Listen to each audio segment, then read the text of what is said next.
it's my job this evening to introduce you to our theme for the week, okay? The theme that will be carrying us through Limitless Festival. And guys, I've been taking some inspiration from some other festivals, starting, guys, next to heaven, it's Devon. Have we got anybody from Devon here?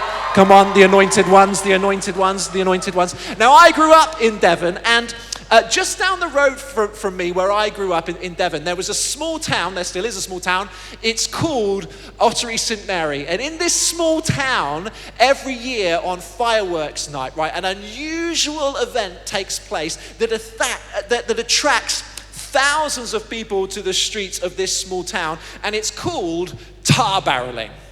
Right? Now, the concept is very simple. It goes like this. People set huge barrels of tar on fire and then carry them through the streets on their shoulders.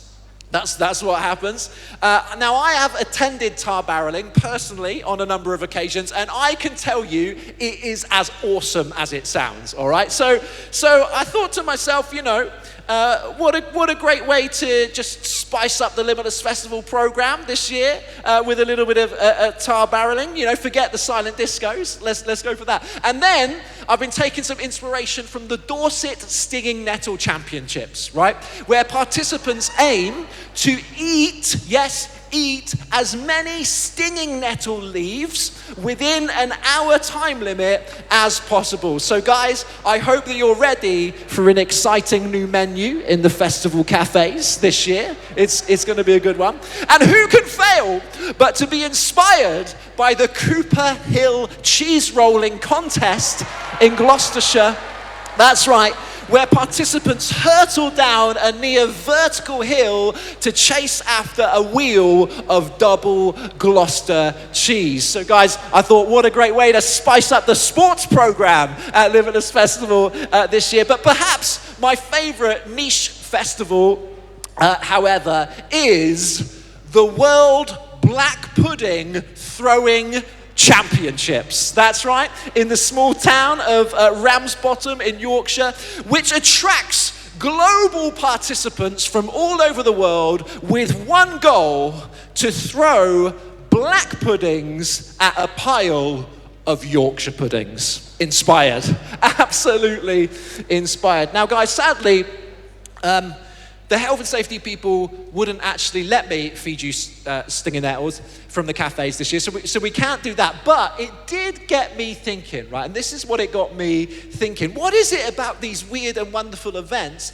that attracts thousands of people together every single year? Is it not because they are unusual, abnormal, uncommon, right? Out of the ordinary. See, people don't go to those spaces in spite of the fact that they're a little bit weird, but precisely because they are a little bit weird. However, it seems to me that there's this idea that has arisen in the minds of many people who call themselves Christians, that we should seek to avoid being weird at all costs, right? That somehow it's our weirdness that will be the hurdle that our friends who don't yet know Jesus just simply won't be able to overcome on their journey to him. And there's certainly some wisdom to that, right?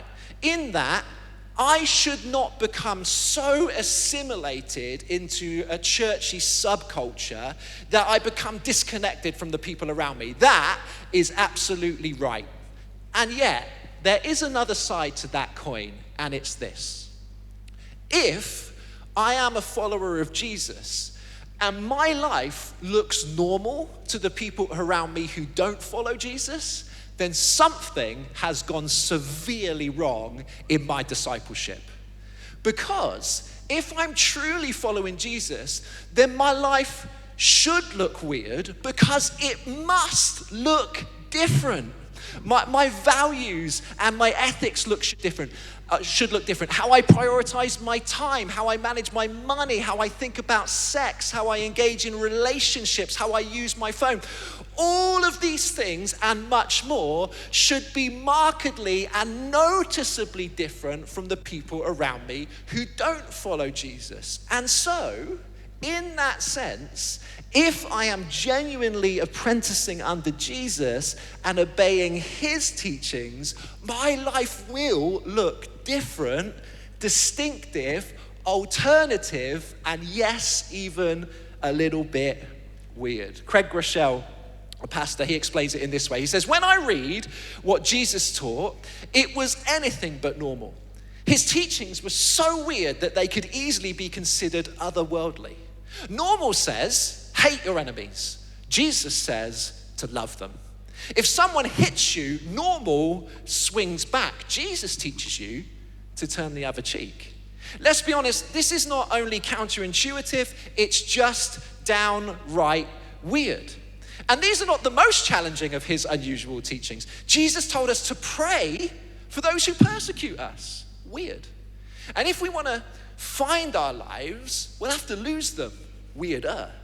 And as I continued to wrestle with the conviction I experienced in reading Jesus' words, I was forced to rethink weird.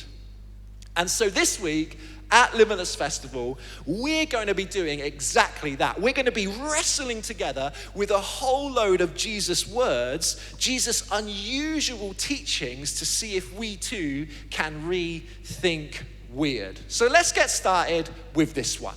Jesus said, "You have heard that it was said, but I say to you."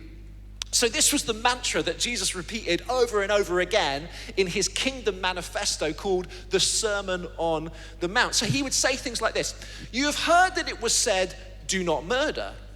But I say to you, don't even be angry with your brother or sister." He said, "You've heard that it was said, don't commit adultery. But I say to you guys, don't even look at a woman lustfully." So he went on because Jesus wanted to make it clear that life in the kingdom he was coming to establish would be different and distinctive from the culturally accepted norms of his day. You've heard that it was said, but I say to you. And then, of course, there was his sister line, went like this: "You have heard that it was said, but not so with you. On the contrary." Everyone say, "On the contrary." And these words, guys, these words are like a mantra for life in the kingdom. It's an invitation to participate in a contrarian society. Here's one more of Jesus' teachings. He said this: "Enter through the narrow gate. For wide is the gate and broad is the road that leads to destruction, and many enter through it, but small is the gate and narrow is the road that leads to life. And listen, only a few find it." See, Jesus wanted us to know up front that his way is the way of the minority. That following him means being numbered among the few, not the many. Are you catching this from Jesus, guys? Have you picked up the common theme here? When we decide to follow Jesus, we decide to walk a different road to the majority. We give ourselves over to an alternative society. We join a movement of holy non-conformists. We become part of a counter-culture. And this is our theme for Limitless Festival 2025, counterculture. What does that mean? It means that for the many of you who are here with us this week who have not yet decided to follow Jesus, and we are so pleased that you are here and you are so welcome and this space is for you, that we're going to be extending an invitation to you to become part of a countercultural community of Jesus followers. And for those of you who are here who are already followers of Jesus, we're going to be calling on you to embrace your Christian identity as a people of the narrow way. Because friends, listen, the church was always meant to be an alternative society. The way of Jesus is and always has been countercultural on every level. And it's time for you and I to start living into that reality, to stop trying to be relevant and start trying to be radical. I finish with the words of Brennan Manning, who said this: "If indeed we lived a life of imitation of his, our witness would be irresistible. If we dared to live beyond our self-concern, if we refused to shrink back from being vulnerable, if we took nothing but a compassionate attitude towards the world, if we were a counter-culture to our nation's lunatic lust for pride of place and power and possessions, if we preferred to be faithful rather than successful, the walls of indifference to Jesus Christ would crumble." Listen, a handful of us could be ignored by society, but hundreds, thousands, millions of such servants would overwhelm the world. Christians filled with the authenticity, commitment, and generosity of Jesus would be the most spectacular sign in the history of the human race. The call of Jesus is revolutionary. If we implemented it, we would change the world in a few months. Is anybody up for that? Come on. Friends, we are a counterculture. We are the counterculture. A resurgent minority, the quiet revolution, an alternative society. We live by a different standard, we align with a different code, we follow a different leader, and we walk by a different road. We're servants of a kingdom where the rules are upside down. When that means we get cancelled, you won't find us backing down.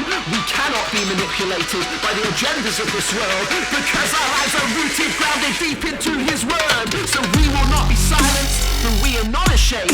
There's nothing that can hold us back from speaking in his name. We will not be controlled by fitting in or being liked. We have chosen our direction, the narrow road that leads to life. We're an army of the weak, the merciful, the pure. We cannot be distracted, diluted, or detoured. Where there's hatred, we bring love.